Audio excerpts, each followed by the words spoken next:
Putain, il fait vraiment beau en tout cas.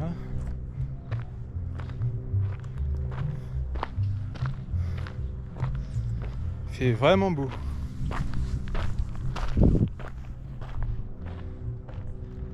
Séance d'aujourd'hui les gars. 15 minutes d'endurance fondamentale. Après je fais 4 fois 3 minutes à mon allure de seuil dans les 6,40 et 1 minute 30 de repos. Je fais 4 fois après 5 minutes de retour au calme.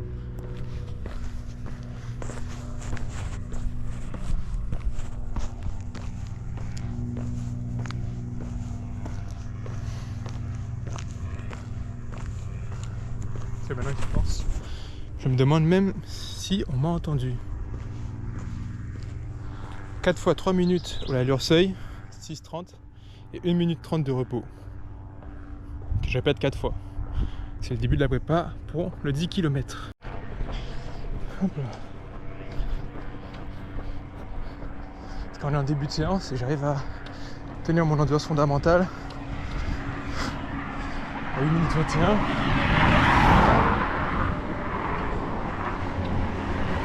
Bref, si mon cardio monte, si le BPM passe en haut de 155 BPM, c'est que bon, généralement je sors de la zone 2. Ok.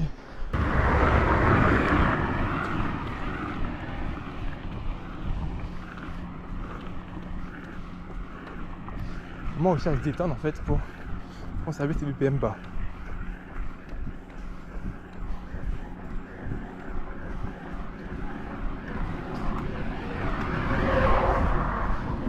C'est vrai que le stress, la situation, c'est difficile de les garder bas. Puis là, je vois que ça redescend à 154 BPM.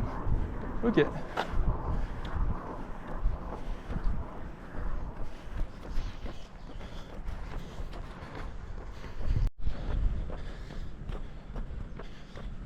Ok, là c'est redescendu. Tout à l'heure, ça faisait que monter, c'est grave chiant. Petite sortie le 31 décembre. Dingue.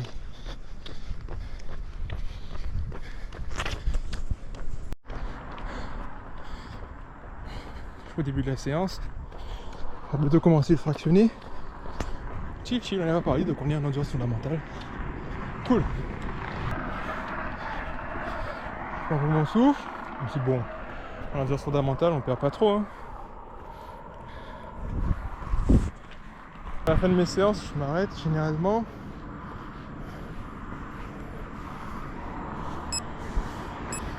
Et on est reparti.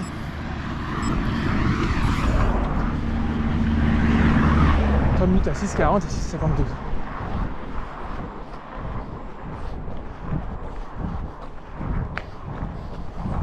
Ok, je suis large plus rapide.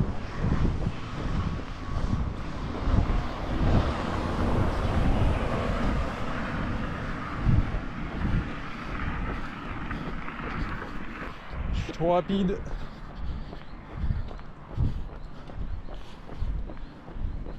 Trop rapide, beaucoup trop rapide.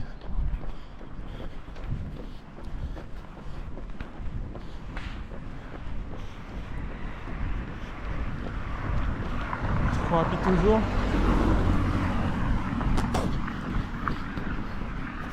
Voilà, là je suis dedans.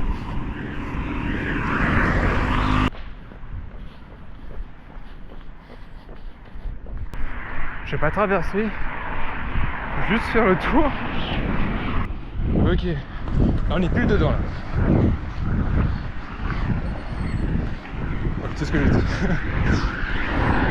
Je retire ce que j'ai dit. On est plus dedans là.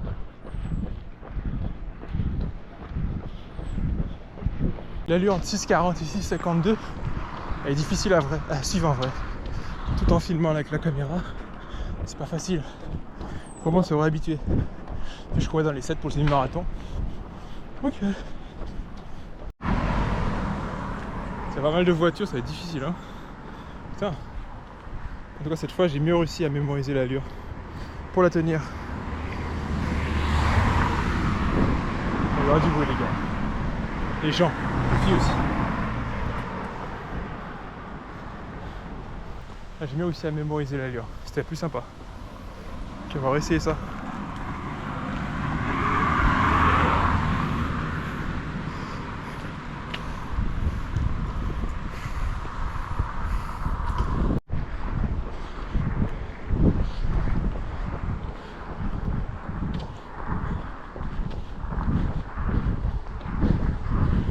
je suis en plein dedans là.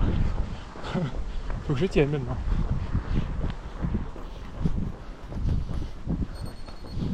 Putain, trop vite.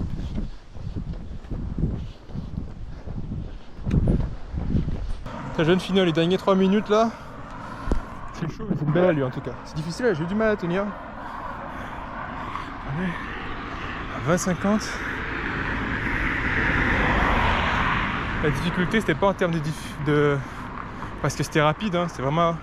C'était pas dur à tenir, mais juste de prendre le rythme, connaître l'allure, pouvoir la prendre sans garder sa montre.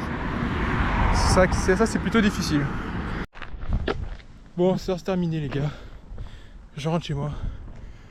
Pas hyper dur, plus à la fin. Pour revenir vers chez moi, j'ai fait un sprint. Ça fait toujours du bien d'aller vite, j'aime ça. Je kiffe la vitesse. Du coup, ça se terminé. 15 secondes d'échauffement, l'endurance fondamentale. 4 fois 3 minutes à l'allure de seuil. Pour moi, c'est en 6,40 et 6,50. Et avec 1 minute 30 de récupération, et je fais ça 4 fois. Mais c'était bon, avec 5 minutes de tour au calme. Et c'est plié pour la journée. Ok les gars, j'ai testé le son et du coup la nouvelle vidéo juste pour faire le récap de la semaine d'entraînement. J'ai prévu de vous filmer mes semaines d'entraînement parce que là j'ai commencé justement, du coup, nouvelle vidéo. Je voulais vous filmer le plus possible en tout cas mes futures semaines d'entraînement en running. Je fais toujours l'entraînement hybride, toujours course à pied et en même temps calisthenics, street workout, muscu à la maison. Je sais pas comment je vais appeler ça parce que je fais plein de trucs, mais du coup entraînement hybride. Mais là j'ai un énorme focus sur la course à pied. Je regarde de plus en plus de vidéos de course à pied. Après le semi-marathon de Pointe-à-Pitre que j'ai fait récemment, je suis encore plus hype du running, de la course à pied. Donc pour la chaîne YouTube, là j'ai prévu de filmer le plus possible de mes entraînements pour que vous puissiez suivre mon évolution en course à pied parce que j'ai vraiment envie de m'entraîner. Je consomme énormément de contenu, j'apprends et je pense même que je vais continuer à me former, autre que YouTube, toute source de connaissances sur le running. Du coup, je vais dire, j'ai commencé une prépa. Bon déjà, est-ce que je commence par ça ou ouais, bon, je commençais par ça. J'ai commencé la semaine d'entraînement que je fais, c'est ma première semaine d'entraînement de ma prépa 10 km que j'ai commencé. J'ai envie de tester un 10 km. Il y en a un en mars. Je ne me suis pas encore inscrit. Je ne sais pas si je vais le faire. Je ne sais pas si j'aurai un niveau assez bien pour me dire je vais tester un 10 km déjà. Si je fais sur plus d'une heure, parce que je débute vraiment, j'ai pas un niveau énorme en running.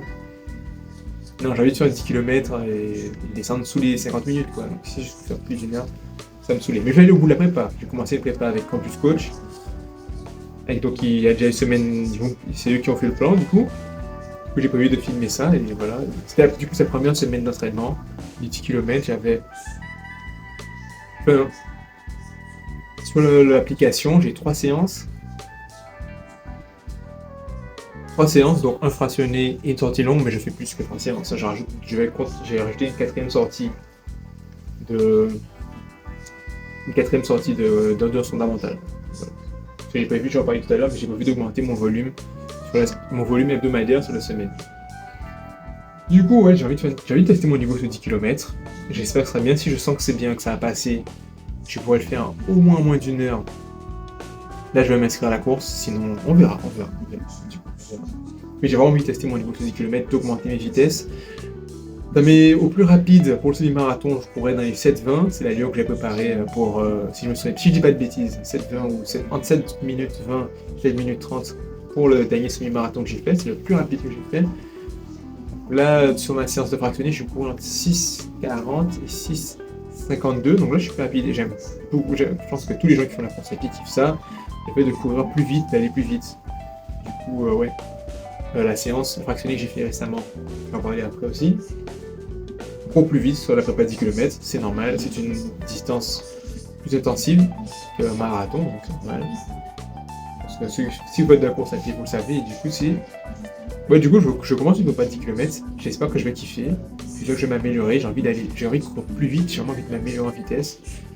Et ainsi de suite. C'est mon objectif, c'est toujours de faire un semi-marathon en moins de 2 heures, bordel de merde.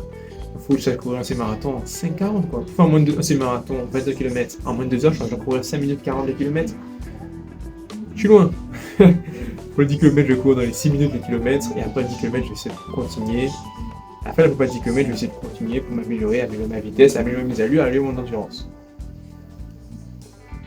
Du coup, cette séance d'entraînement, du coup, je vais faire 2 sorties. J'ai fait la semaine d'entraînement, c'est une sortie d'endurance fondamentale, 30 minutes. Le fractionné, le fractionné, je fais le fractionné. Une autre sortie de 45 minutes d'endurance fondamentale. Et la sortie longue, qui dure plus longtemps, 50 minutes, 1h, 1h10, 1h20, on monte, ainsi de suite. En endurance fondamentale aussi. Bon, je suis à un niveau débutant, donc mon endurance fondamentale, c'est très bas. Je dois rester dans la zone 2 en termes de fréquence cardiaque. Si je ne dis pas de conneries, parce qu'encore une fois, je commence au course à pied, donc j'espère que je ne dis pas de conneries. Mon endurance fondamentale, je suis entre 8, 20 et 9 minutes pour rester généralement en zone 2. Quand je suis en bonne santé, des fois, 8 minutes de kilomètre, je reste en zone 2, je suis en aisance respiratoire, j'arrive à parler tout en courant. Et d'ailleurs, j'ai découvert ça récemment, que pour savoir combien de temps d'endurance fondamentale, un indicateur, c'est de pouvoir parler, être capable de tenir une discussion tout en courant. Donc ça, je garde, et c'est cool. Et bref, je sais plus qu'est-ce que j'allais dire. Ah oui, la séance fractionnée, j'ai fait 15 minutes d'échauffement, du coup, en endurance fondamentale. Après, je fais 4 fois 3 minutes à l'aller au seuil, donc entre 6,46 et 52. 1 minute 30 de repos de récupération. J'y vais en aisance respiratoire aussi. Et je répète ça 4 fois. Voilà. Et après 5 minutes de retour au calme, le cool down, tranquillement.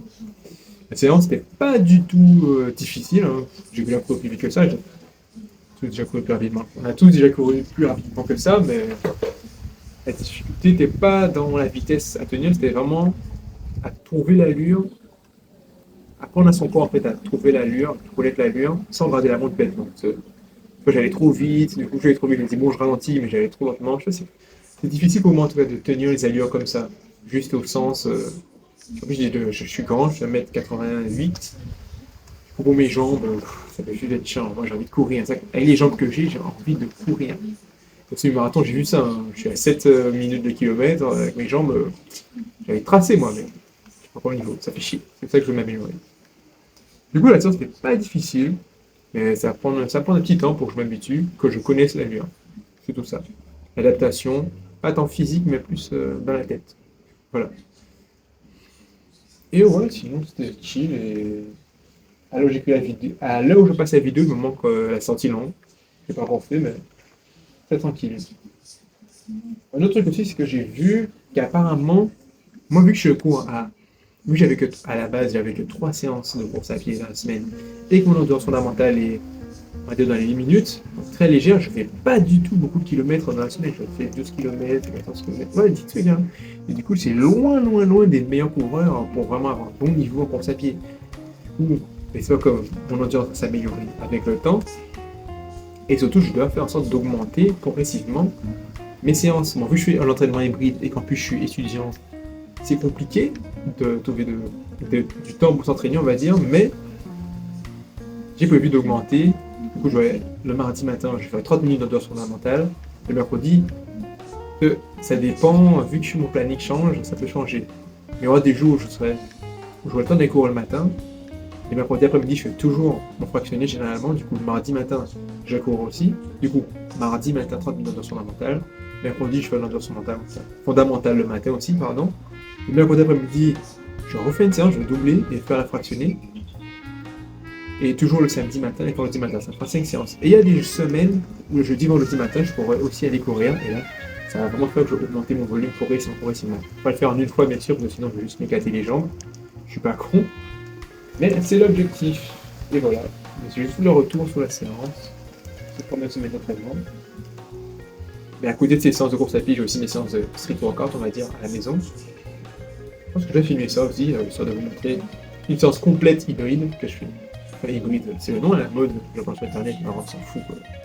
Du calisthenics, et je fais de la course à pied parce que je kiffe ça aussi. Ok. Hop là.